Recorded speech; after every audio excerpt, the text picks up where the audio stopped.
It was, I recall it was a Sunday, it was during August, and Pastor Mike was at the podium encouraging all of us to participate in a home fellowship group.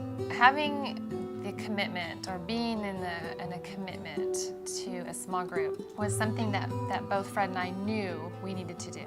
We joined and started participating in the group in September. On October 18th of 2009, I had an event occur in my life. I referred to it as the fall event. I was on my roof wrapping up some projects that I had started the previous day. I realized I needed one more item to complete that project. Sat on the edge of the roof, placing my feet onto the ladder. At the time, I felt the base of the ladder move below my feet, and I do recall, and that's about the only thing I do recall, is that's not good. And I heard my daughter screaming, "Mom, Mom, quick, hurry, Dad!" And she just had this shriek to her voice.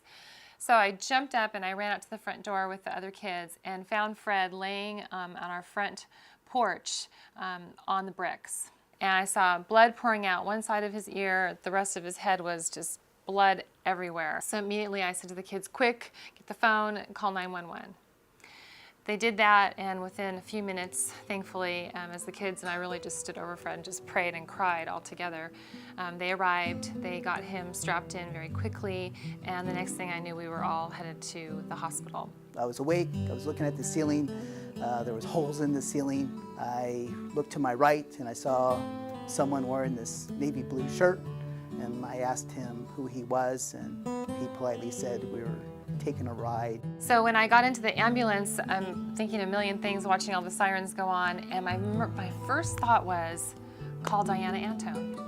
And she is the wife of our small group leader, Sam Antone, because I knew that she would be the support and the contact that then would make other contacts, like to my parents and to my sisters and everyone else, because she knows about them and she is just that link. But I got to the hospital and went to go into the emergency room. The first person I saw standing outside the door was Diana Antone. I was in awe, really.